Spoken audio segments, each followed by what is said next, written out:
Welcome to Healing Sound Movement Television. My name is John Consemulder. Go to healingsoundmovement.com where you can find many interviews with people like Eric Pearl, Lynn McTaggart, but also people like Rupert Sheldrake or David Icke. Today I have the privilege and the honor to talk to Zen Gardner. I do know a little bit about his work, but I just want to let the man do the talking himself because he knows a little bit more about his work. First, a little joke you probably heard before, Zen. First, welcome to the show, of course. Thank you, John. Thank you. My joke is, and probably you've heard this before, but when a man comes to this world with the name Zen Gardner, I wonder, what is he doing in that life? Is that your real name or not? I believe it is, right?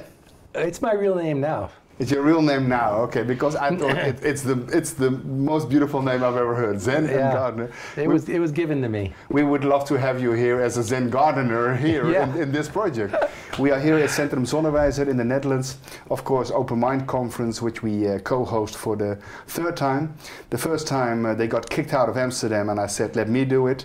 We almost got kicked out of Aalsmeer. So, but we stood ground. We were like, we don't have a democracy, right? We have a democracy. Yeah. So let's talk about social issues. Talking about social issues, can you explain to the listeners what's your main point of perspective? You have a book out. What's the title again? You Are the Awakening. You Are the Awakening. Okay. Pretty much what I've always spoken about. I like to expose just about anything going on, but always with the purpose of what is the role of the individual. What do you do once you've identified what's wrong here? Yes. And what's the most effective thing to do? Not just anything, and definitely we don't want to contribute to the same system that created this in the first place, nor on the same frequency, and just recreate it with a new coat of paint or some fancy new doors and windows. We need to be fully conscious and co-create with the universe what will truly be a natural and empowering lifestyle. But the purpose of the book is to help people through the process by identifying some of the things they run into once they wake up, however it happened. It might be through 9/11 or through a spiritual experience or just overwhelming amount of information or just the strangeness of the world, which is getting more strange by the day.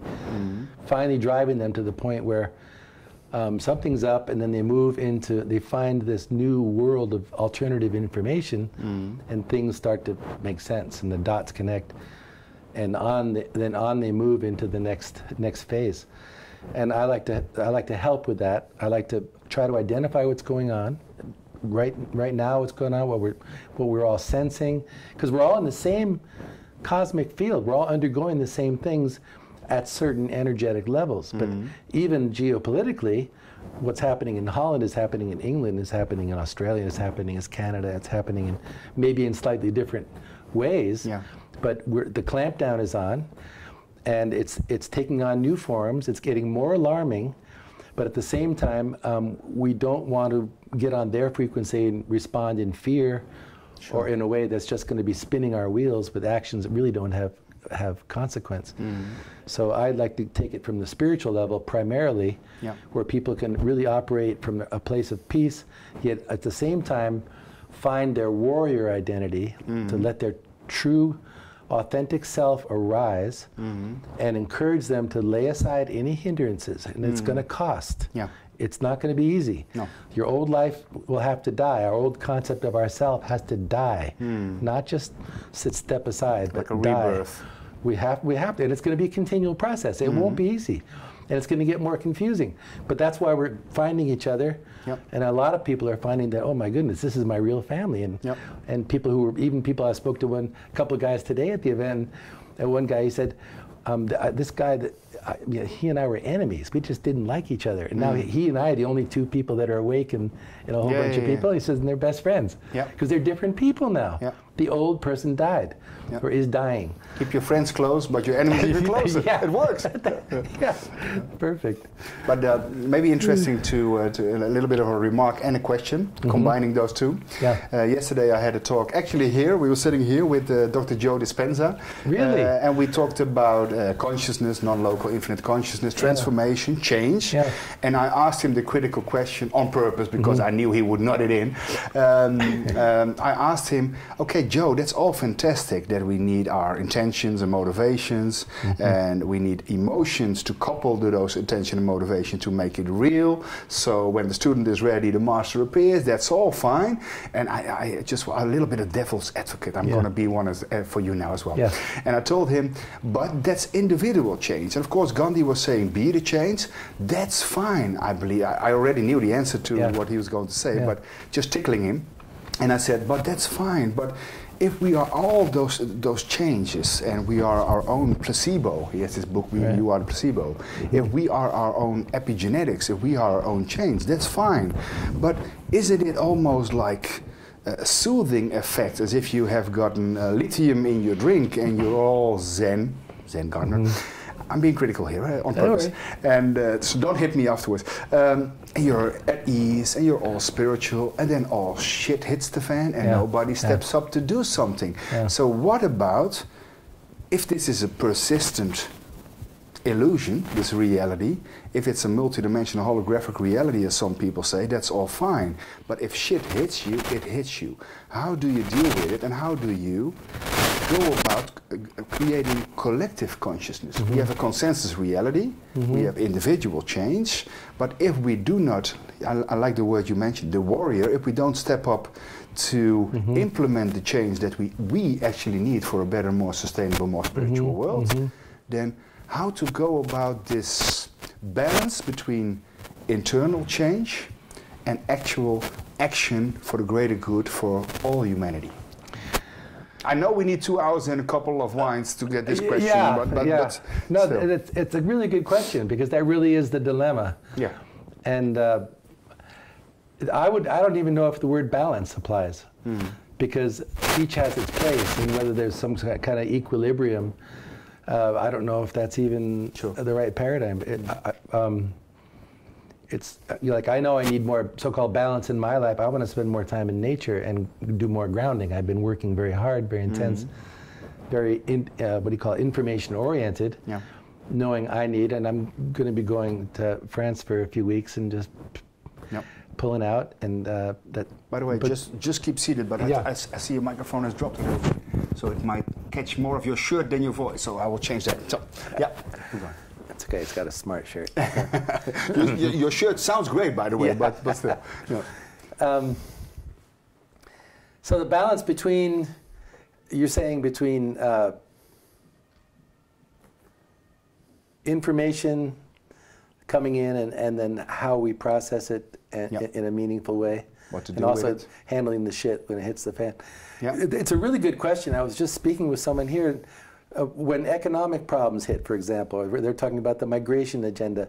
Like, we're speaking these spiritual concepts, and then someone's, in your face, communities getting moved into, and things are being thrown out of whack by the manipulation of the UN programs.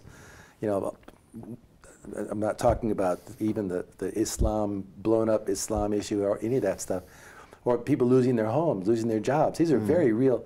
These are engineered in order to keep people from waking up. These are to give people in-your-face problems where, Maslow's hierarchy of needs. Yes. It's a pyramid, oddly enough. But if once you have the fundamentals taken care of, you can think about philosophy and religion, and that's kind of the old school philosophical viewpoint. They want to keep us in fear and lack. And lack. They want to keep us down to the lower levels where you don't even have enough. You don't know where your money's going to come from, where your food's going to come from, and they've poisoned everything. They're trying to keep us down there where we don't have time to be spiritual. But their idea of what spiritual is a little goofy anyway. But the point is to distract us, disempower us, get our eyes off source, where our real energy source is, and That's something else I like to talk about. Is that Sure. with these crazy times that are coming, it's more important because there's so much so-called negative information. I mean,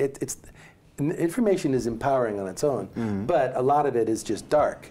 And or disinformation at the least. Yeah, or repeat information of the same stuff, such as, you know, hearing about pedophilia. And it's important to get the alarm goes off, but then you and now that, what? Yeah, and then this, and then that, and then this.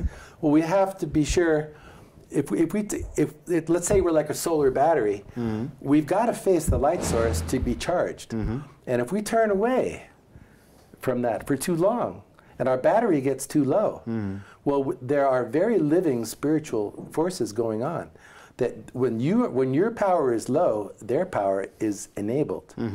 And then it's harder for you to even get the energy to turn back towards the light if you get so low. You mean like energetic vampirism? So yes, yes. Call it demons, jinn, archons, the draining Watiko, all these different things. There are living things. So if we allow ourselves to get too weak or too negative, or you know, about plants, there's nothing wrong with bugs. Generally, bugs attack plants that are dying anyway. So with pesticides are interrupting a natural cycle.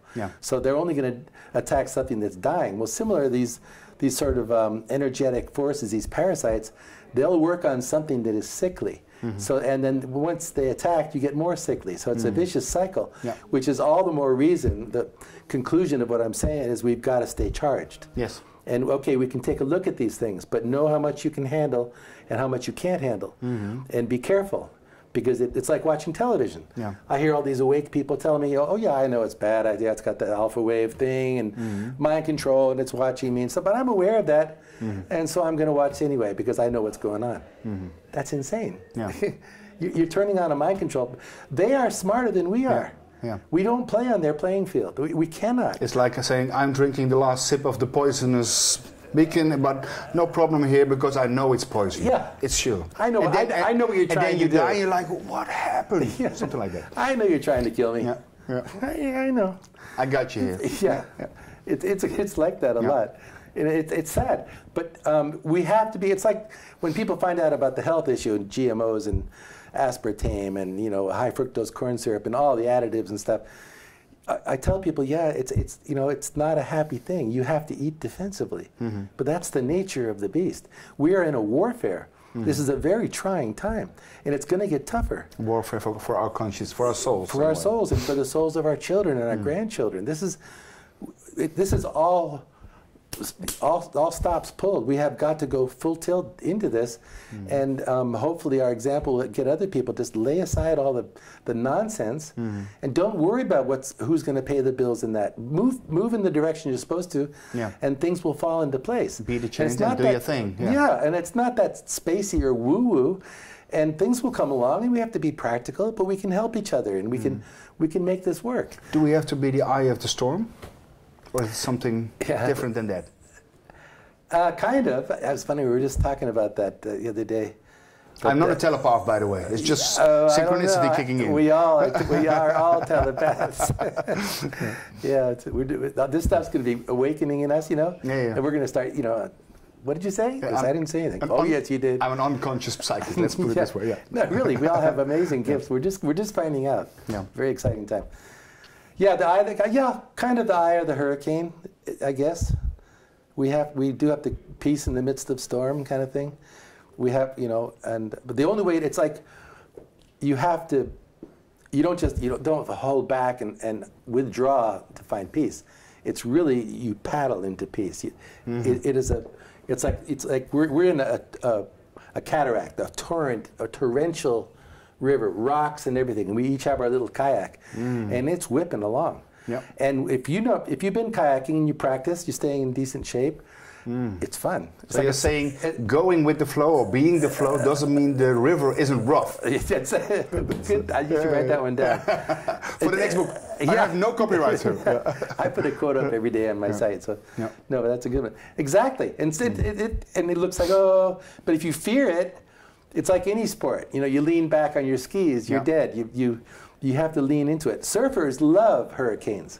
They go out, and the real good surfers, Now, I'm not that good a surfer, Yeah. but if we're a really good surfer, bring it on. They know how to ride the wave. Yeah, so and each of us, are, you know, if you use the analogy, we're surfing, we're getting stronger, but we should get to the place where we're hungry for battle. We like the battle. It doesn't mean we can handle it all the time, because it does let up at times, but we've got to lean into this. Imagine soldiers in World War II in the trenches, and then they're going, okay, what time is it? 5. Oh, okay, battle's over. Let's watch some TV and have a beer at the pub. Didn't have my coffee today, by the way. Yeah, I'm going to the pub, going to knock off for 10 hours. See, I'm going to need a shower. Yeah. It doesn't let up. So that's something that Willem and I have been talking a lot about. The nature of the real warrior now has to be more than ever really vigilant. Can the warrior also assist when people who are becoming consciousness, you know, you have this saying, what is it? The truth will set you free, but first it will piss you off. Yeah. The guys who are in the I'm just got pissed off phase, when the biology of denial and cognitive dissonance marry each other and kick in the body, and you're like, what the how can we, if we can, I mean, it's all karma also, can we assist people who are in that phase, like, you gotta be kidding me, this can't be true, who are still in denial, but are opening up with an open mind, hopefully, that's the conference guys, and finding, shit, this might be true. I mean, I have this pile of evidence, I will not believe it, I cannot believe it, all of a sudden they feel, shit, it might really be true. How can we assist those people who are in a phase like that?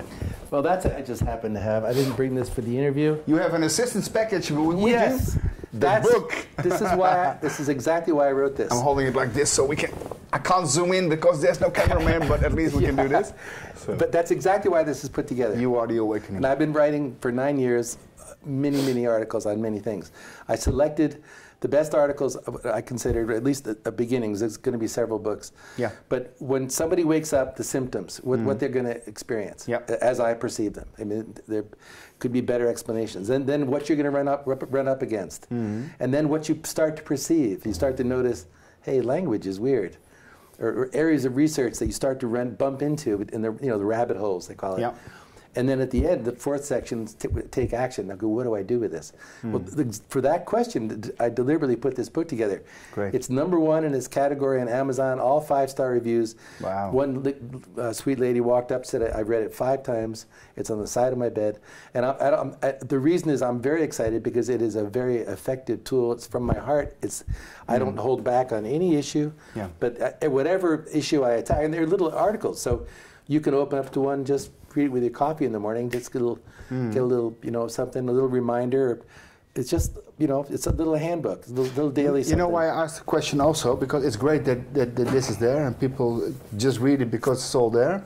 But I sometimes still fall in the big hole, the big gap, mind the gap here, that you get an argument with so-called spiritual people or enlightened people, and then we're like, my God, humanity is not sustainable as a species, and we're still fighting over whose truth or whose version of paradise to implement.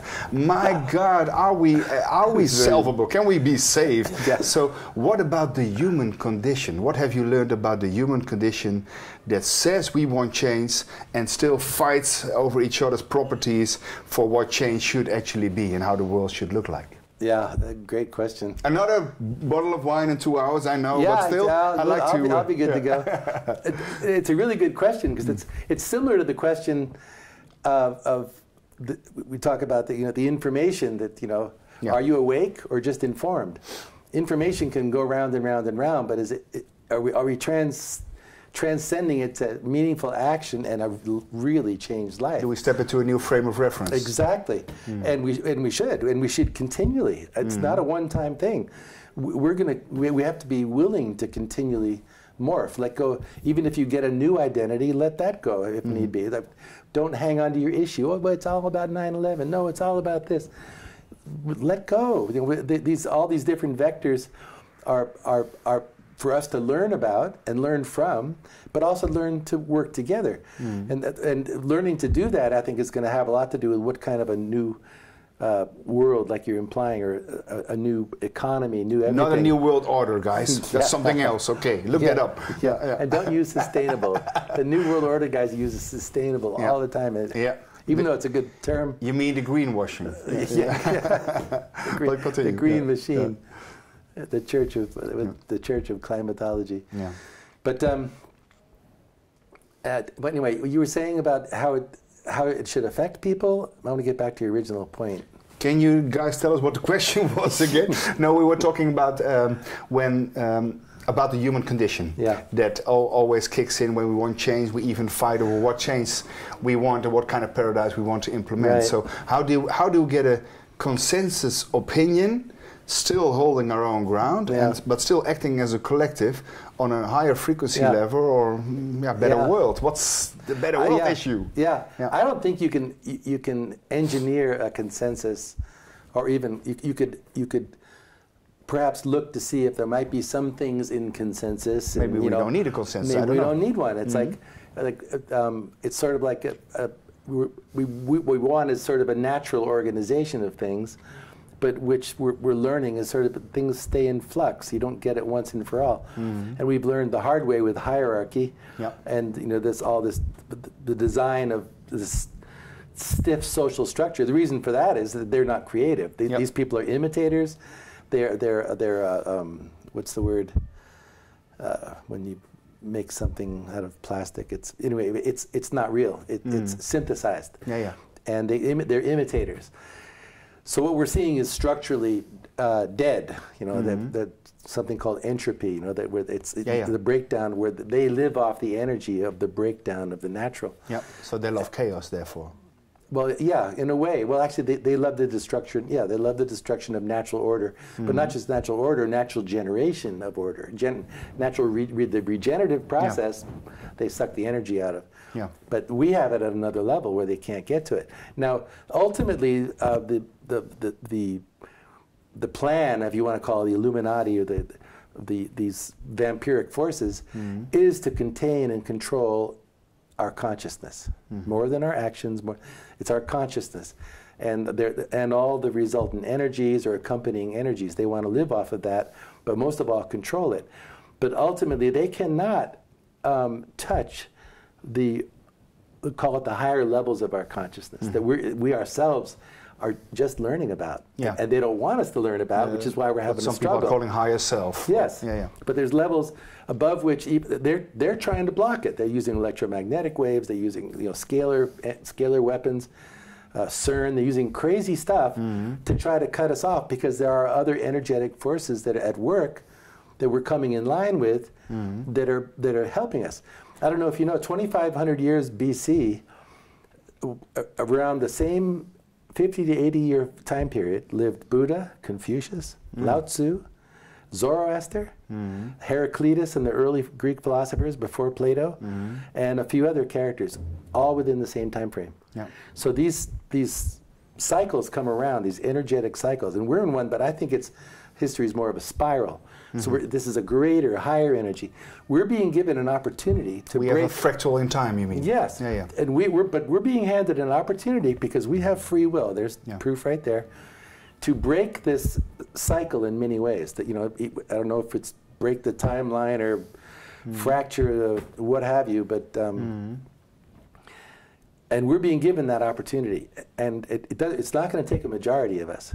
It's not going to take, of course, we want this sort of 100th monkey effect and all that, but which is happening at some level. It doesn't need coherence and like a critical mass, or? Yeah, well, ideally, but we don't even, that critical mass might be for a much smaller amount needed like than we think. Need says, I believe, we only need a few people, a few committed people, to create the change. Or like there's that study at RPI in New York. They said at 10%, when an idea hits 10% of the population takes it on, then all of a sudden it goes into the mass mind. Yeah, like in science, a paradigm changes. It looks suddenly, but it has built up before. So, yes, but at a certain point, like a critical mass. Point. But whether that's that high or lower, like I'm at the point I question anything I'm handed as a fundamental fact, like 7 billion people in the world. Who says? Or anything that, the world is round. Maybe. you know, I don't make it the end of the world one way or the other. But you know, we have to be. That's why my website's called Just Wondering. I really don't know it, but I'm in wonder of it in a good way. But at the same time, I enjoy the process. I enjoy the challenge, and I think we're all here to enjoy this time. But we're only going to be able to enjoy it. Like a good surfer, he's got to be in shape. He's got to, you know, he can ride his big waves, but he needs a good board. He needs to know his stuff, and he needs to listen to the warnings. He needs to know his buds are there. He might even need a helicopter to save his ass. And he needs to work with nature. Exactly. That's for sure. And even if he goes out on a wild day, well, he knows exactly what he's doing. And it's a calculated risk. It means more to him to have this in his life than landing in the coral and splitting his head open. He'll take that risk. Because this is life for him now. That's his own collateral damage, not from external control, exactly. But he's taking the risk. Exactly, but that's become his way of life, to live at this higher level of commitment. And I think that's the calling that, you know, you've had it, I've had it, more people are getting it. And what I try to do with my writing is identify, you know what you're feeling? You're feeling the call of the warrior, and you're feeling confused right now. You know, I don't point my finger like that, but I say it from my experience. And when it's on the money, when it's right, boom, it resonates. And then someone goes, wow, you know, it's like a sound wave. And each of us you're doing with your videos, with your center here. I'm doing with my writing and talking. We're activated. And I guess I would say to anybody watching this, just start. There's an expression, the rudder can't take effect until the boat's in motion. You can sit there wondering where you're going to go all day, push it back and forth. You got to push off. They say boats were not built to be tied up in shore. They're supposed to go out to sea. That's the unknown. That's risky. That's food supply. Whoa, what about the weather? You know, well, that's fear. That's freaking fear. What are sports all about? What is adventure? Why is adventure so, you know, but that's why they built the cities, to put everybody in a cubicle. So it looks like it's unnatural to go into nature, you know. A friend of mine once remarked, John, angels don't kick boxes and they don't play football. And I like that remark, because basically he's saying, look, we are also creators. We're being helped and we have guidance. But I'm going back to the phase where you talked about wonder, because I think it's essential. But let me be a devil's advocate once more. I have sometimes wondered about wondering, and I wonder what discernment means, because if I look at the process of wonder and opening up and awakening, I found out a lot of people, including me, when you've had your experience that you become in doubt and denial, all the good stuff of being initiated into higher consciousness and awakening, that the difficulty sometimes is, especially when your monkey mind kicks in, which is one of my disadvantages, you got to have the discernment to know this is the frame of reference now. Oh shit, when I step out of the circle, I come in this frame of reference. But if you do not know what the new frame of reference is, and you have no reference, and you have no discernment, how do you know when it's the correct information, when it's disinformation, when it's manipulation, when it's PR propaganda, and all the stuff they throw at us? Because it's not just the food and the money, it's a war on consciousness, like you say, but also a war on perception. Because if we, the PR business in the food industries and big pharma, I wrote a book about aspartame, so I put the example there. They all know how to manipulate, to brainwashing, mind control, to manipulate the public opinion. But if the public doesn't even know what kind of opinion to have, what about this state of discernment that we know the difference? I'm not going to say between right and wrong, but you know what I mean. No, but it's really interesting what you're saying, because it's subjective with subjective with subjective. There's no moral compass, for example. That's only one aspect of it. But it's like we're in a swimming pool on a boat on the ocean. And these bearings are all, they're interrelated. Perspective makes no sense according to our previous frame of reference. I think it's even worse. You're saying a boat on the ocean. I'm thinking of a fish that jumps out of the water and for the first time in his life finds out, whoa, there's another reality than the one I'm immersed in. That's good. That's exactly right. That's the thing. That's exactly right. Yeah, exactly. But only if you jump out of the water, you see that it's like that. That's the thing. No, that's fine. No, it's a huge concept. The fact that I think what people can take heart in is like when you're describing that, the fact that there's something in you that's aware of this perspective versus this perspective, and that your awareness is so above no matter what is thrown at it, that you can see these different ones and, oh, there's another one. Like, what is this amazing observer? You know, it's like it's like Eckhart Tolle. When he woke up, who was watching? Who's making these observations? And it just, you know, he had his awakening. By the way, who and what am I? And he wandered the park for a while, and but you know, these are very important things because I think remaining the observer while being a participant is another one of these paradoxes. You know, like I liken it to a play that we're all in a play, let's say, or a movie. Not only are we watching the movie, we're participants. And there's an audience that let's call the audience people who are not allowing themselves to really participate, but really they are participating because they're the audience, and you can't have a play without an audience. And they're the only one paying, by the way. But you know, but I was talking about the bad guy. When the villain comes out, you got the hero and the villain. They all cheer for the hero because the play always has a bad guy, and the villain comes out. Well, in the play of life, this villain is not only bad; he goes in the audience and hurts people. I mean, he makes them afraid in a very tangible way. But still, he's the villain. It's still a play. And it's sort of like the audience gets tested, and if they identify the villain for what he really is, rather than react in fear and flee the cinema and go watch a different movie or just cower, which empowers the villain, if instead they don't have the fear and they go, oh, get the hell out of here, you know, or like, boo. It used to be a natural response. But now what do they have? Horror movies, slasher movies.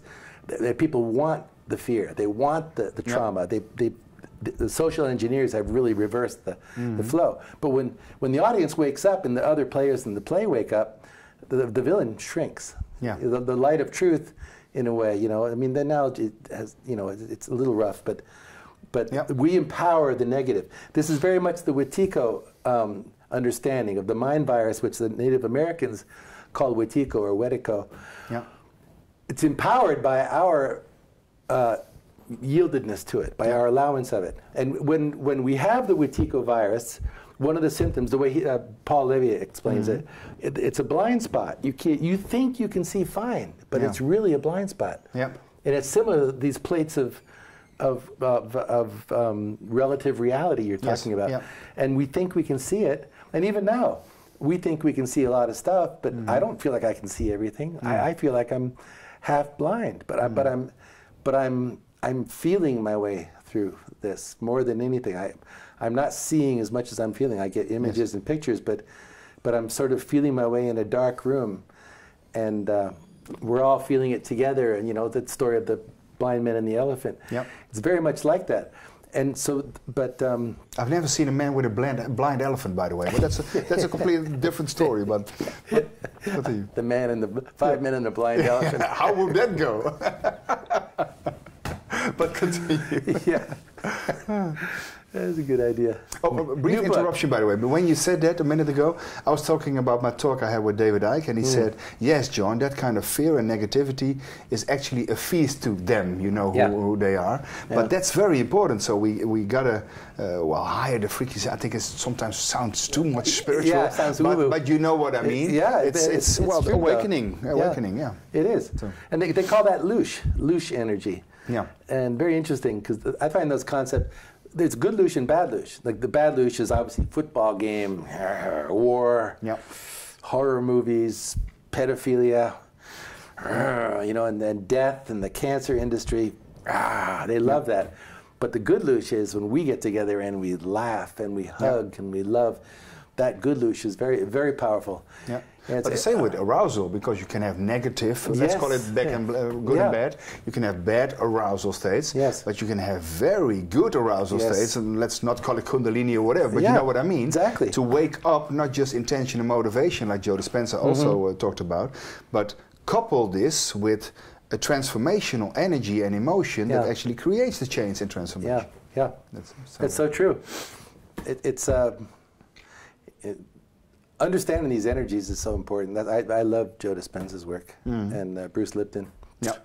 Amazing. You find these pieces of the puzzle, and we need to be familiar with this information, all of us. Yeah. I mean, we're in the School of Higher Learning, and it's a necessity. If we're going to survive, not just survive, but overcome, we need to be fully equipped with the knowledge that is being made manifest and presented to us by brilliant people who find their specialty. Yep. Like you're saying, what is my passion? What do you do?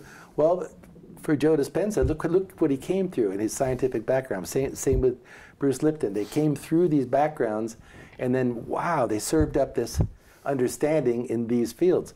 Paul Levy with the Wetiko and the blindness. And what I find very empowering is that it puts an interactive level to this dealing with the parasitic forces that, in a way, the Gnostic and Archontic explanation, well, it has its own form of empowerment working with Gaia Sophia, but I have a very analytical mind, and understanding that there's the aspect of how people can learn to not reinforce what it is that is blinding them. It's some of these, they might seem like complicated technologies, but when you boil any of this information down, it comes down to very simple, profound truths. I mean, similar to sports, don't get on your heels. But it's only simple once you found out it's that simple. Yeah. Well, it was simple all along. You made it complicated. Yeah. We made it. Yeah, we couldn't see it. We were too screwed up. But I tell you, it's a fun ride. I wouldn't have it any other way. But it's interesting because we just talked about Joe. Well, I also, and you mentioned Bruce Lipton, of course. I interviewed both, and also Limber Taggart and Eric Pearl, people who talk about intention, talk about biology of belief. And with Joe, I had a nice talk about the biology of belief because I asked him the question. I think it's interesting to ask you the same question here in this context, because biology of belief is an empowering factor. But it can also be a limiting factor, because if you, like Eric Pearl, or whatever people think about Eric Pearl, the reconnection, it doesn't matter because it's not about his work now. But I think he has an interesting view that he says, once you open up to whatever possibilities, you don't restrict yourself in a certain set of belief systems. So they can also be limiting.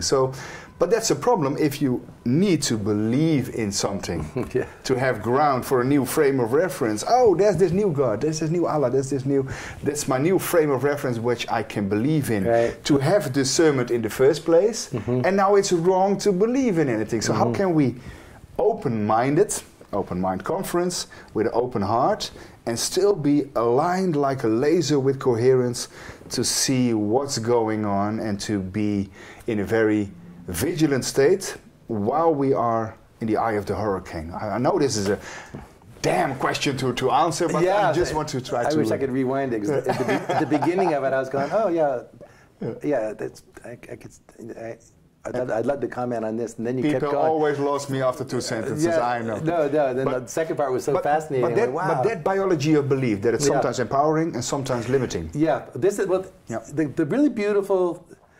To me, probably the most beautiful thing is the nature of our overwhelmingly powerful supernature. That is, it's virtually infinite because it's connected to Source.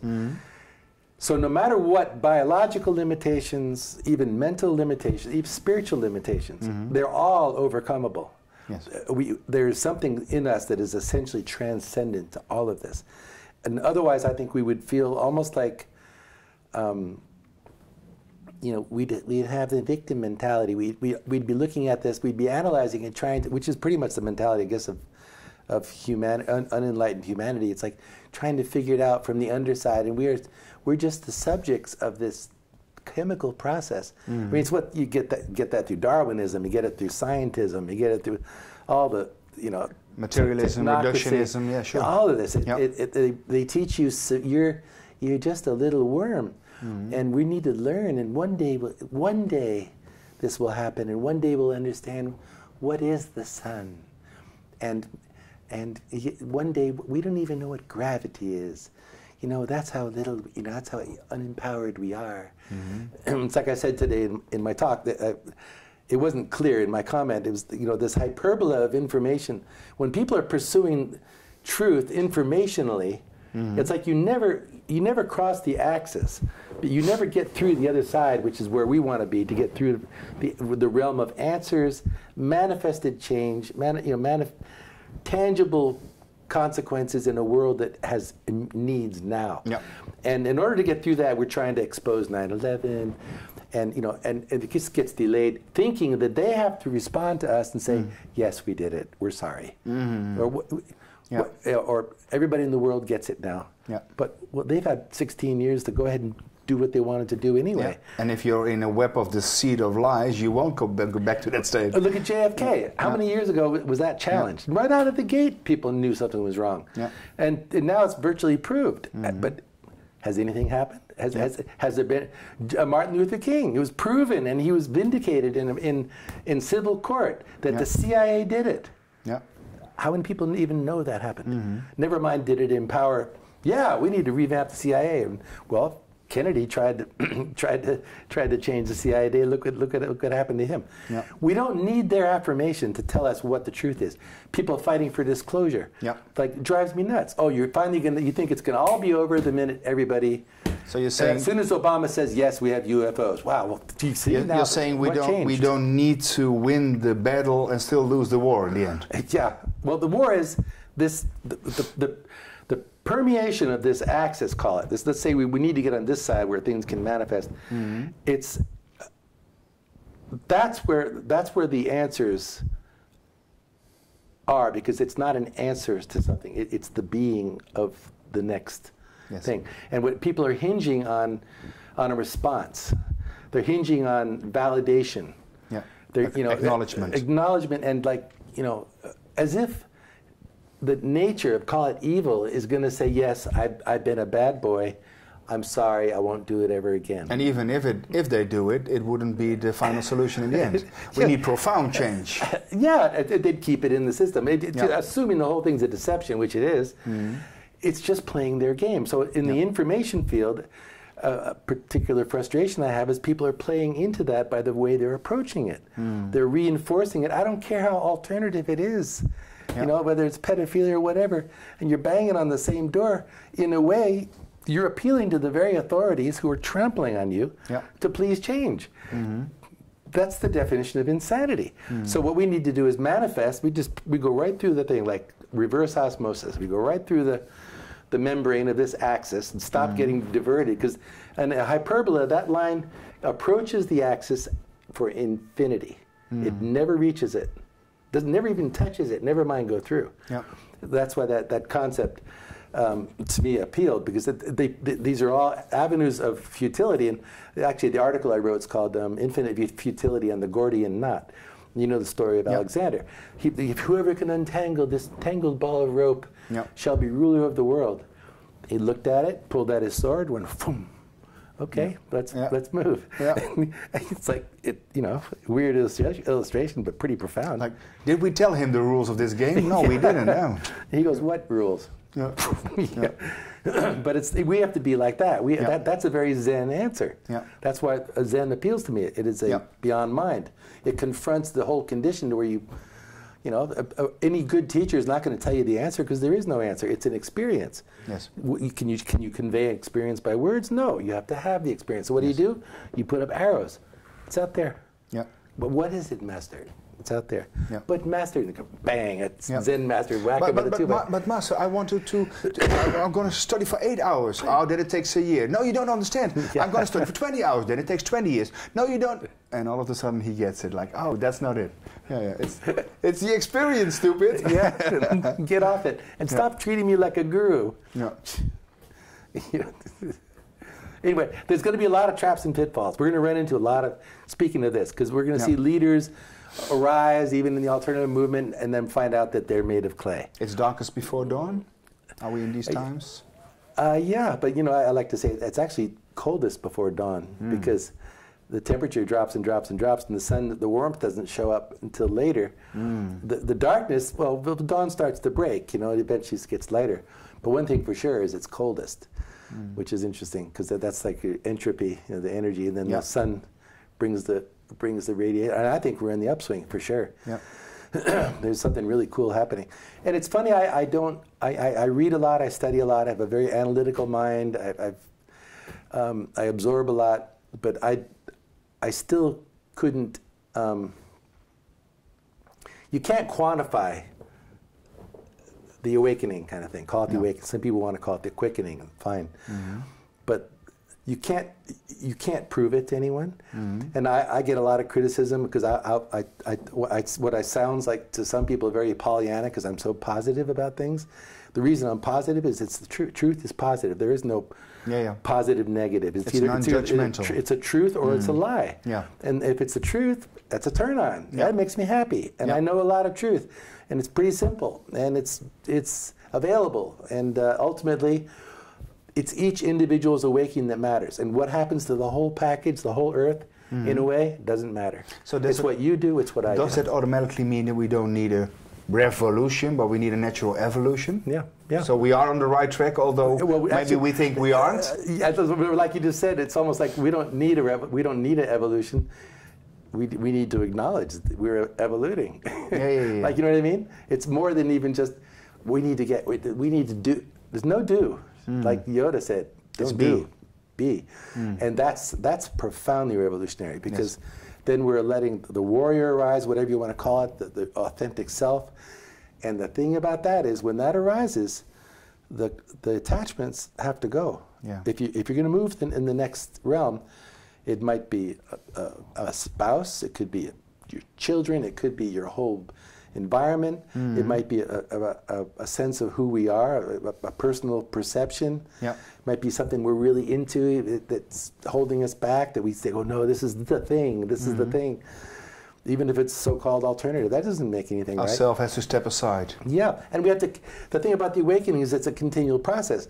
So we're going to, hopefully, we have to keep it evolving.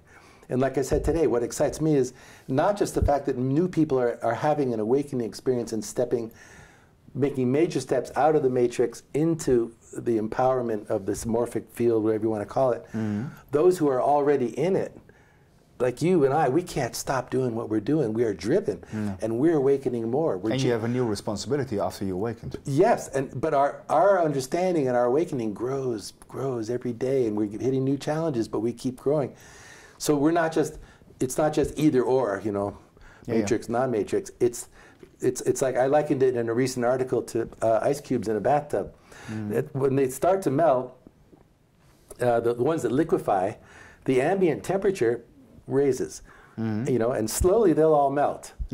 But it takes time. But the ambient temperature is on your side. Well, in a way, if you go with that metaphor, let's say the ice cubes were artificially made by some ice machine called the Matrix or called Archontic Agenda or whatever. And that's people's frozen little cubicles. They have to keep that frozen. So in a way, that's why the chemtrails, that's why the EMFs, that's why a lot of stuff. It's artificial, the status quo. Artificial solidification of what should be a liquid self. To control. And to control us. And they have to kind of keep the temperature cold or whatever they can do. But what's happening, not only are people, as people wake up, other people wake up, and so the bottom of the tub's getting warmer, and more ice cubes are just kind of crumbling into it. But there's something going on, like that somebody's turned up the thermostat of the house in which the bathtub is. So it's stepping up. But where we have a role we can use our free will, the majesty of free will, we can turn up our individual temperature and whatever part of the liquid we are, and encourage others to turn theirs up, so we can actually precipitate a quicker awakening in this tub. When I was a kid, I remember, I'm sure you've done it. You had a bunch of extra ice in a cooler, you drop it in the sink, and you didn't want to wait for it to you didn't want to wait for it to melt. So I'd put on the hot water and drill a hole in it, and then you'd watch them all come in. And plus, I was it was just fun. But you're actually watching the state from ice to water. It's a transition. But one of the few things you can watch. But talking about states and temperature, I'm going to throw in another analogy here, which you probably like. If you're a frog, and you're being put in a bath, and you warm the temperature too fast, it jumps out. That's right. If you do it slowly, it will keep in the water and immerse in it, and it thinks it has a sauna and will finally die. So what about that level of temperature control? I'm glad you said that, because I've been saying that lately. I think they're blowing it. The external, the parasites, they're blowing it right now. They're moving too fast. Yes. They like to go very slow. I wrote an article called "The Serpentine Stealth of the Long-Range Planners." One bridge too far tactic. Yeah. Yeah, and they've been doing it for generational. Because people go, why would the Rothschilds do this from the 1700s and never see the fulfillment? Yep. Well, this is their mindset. This is from somewhere else. David, I called it a totalitarian tiptoe. Yeah, I like that. Yeah, but they have to be careful. If they push too hard, they call it the red line. Amongst in a political sense, if you push people too far, they'll rebel and make a mess when you're trying to get a plan in a certain place. Like they'll drop gas prices while they're pushing some other agenda. Yeah. Then if that agenda cools off, then they'll raise gas prices. You don't want it to become martyrs because... Yeah, right. Yeah, you don't want to push it too far. Yeah. But in that respect, 9/11 was a real blowout, because that woke up a lot of people. Yeah. And they pushed them real fast into this world ain't it, and there's something really wrong. I've got 7 grandkids, 3 beautiful children, beautiful grandkids. Everybody else, there's beautiful people all over the world. You can't allow this to happen. This is all hands on deck. Yep. So they created an army when they did that, and any succeeding thing they're doing is creating this kind of a almost militarized response. They're aware of that too, but they can't. Then now they're in this reflexive mode now, because we wake up even more, and they sense it, and they can see it in our alternative. That's why they monitor us so closely. Yep. And then they step down harder, and they make new laws, and then we flame up more. You can't compress water like that. It squirts out, and it spreads farther. So it's a cycle in our favor. I always use the joke, talking about vaccinations. I say the vaccinated cat in the room is making that crazy jumps that even a blind man can see there has been a cat in the room all along. That's in a way what they're doing. So they're fast-tracking our awakening in a way, indirectly. Yes, That's the side effect. Yeah, they're shooting themselves in the foot. That's the word. Yeah. They really are. But the thing is, what I like to do is bring this to people's attention so they can see it. And I've written about the awakening for years, and I got a lot of cynical comments. Oh, what awakening? I go to Walmart, nobody's waking up. They're all dead. Well, first of all, I'll say, did you talk to anybody? You might be surprised. Yep. And also, why'd you go to Walmart? Why don't you go to Starbucks?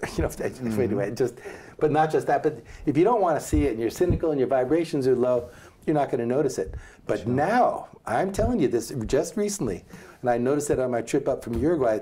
Everybody I talk to, and I talk to people, I'm like that, whether it's a cab driver, waitress, and I'll joke around in order to sort of get a conversation, just sort of feel them out and see if there's a sort of a conversation. And I'll play with you put your card in the thing, and I'll say, yes, central bank, please approve me, thank you, and I'll joke around, and I'll say, boy, this is insane, and then someone goes, yeah, it's ridiculous. No. And anyway, getting into resonance. And one thing leads to the other, and I've done that for years. But now, everybody except one cab driver who didn't have time to talk or something, he was kind of uptight. Amazing conversations, amazing. Different than ones you would have 20 years ago. No, 1 year ago. Yeah, amazing. It's people have been pushed too far. Yeah. And whether it's the idiocy of Cameron or Obama's, I mean, things that are coming out, there's such an avalanche of new substantiable information, even if they just put their toe in it, they're hitting more info than they could have found 5 years ago. Yeah. It's so available. It's blatantly obvious. Yes, and normal people, so-called normal, who were kind of more entranced, all of a sudden went, wait a minute. That was weird. Yeah, and they sort of, where am I? Oh. Well, this is ridiculous. Yeah. Did you notice? Yeah, it's ridiculous. And this all of a sudden becomes, and we don't have, and it's funny because people too, they want to, there's an issue with some people, they want the credit. Well, I said this before, and I've been saying this for years. And why? And some upstart comes along and says, wow, and it says it even better. Yeah. Well, more power to him, It's like, wait a minute, I said that first. That's my idea. Thanks for the pioneering. Move on. Beat it, Jack. It's like a picture came to me. I'm the metaphor kid, but these race car drivers are going down the track, but they're not doing it to win the race. They're just excited about getting to the truth. Yeah. And it's the awakening. Yeah. And people who've been way out there for years, leading the way, inspiring, seeing all these upstarts coming up the track, you know. And then, but it's, you know how it is with racing or running. As soon as you turn your head to look back, you lost. Yeah. They'll pass you by. Yeah. So we got to guard ourselves against that kind of a attitude too. Wait a minute. And our pride getting, I said that. They're using my language. Yeah. That's my expression, you know. Max and I were joking about But that's this. still the ego state, because if your intention and motivation is completely truthful, that wouldn't really bother you. Yeah. Oh, no, of course not. But Max and I were joking about it, because you can see these trends, and it's wonderful, because it's changing.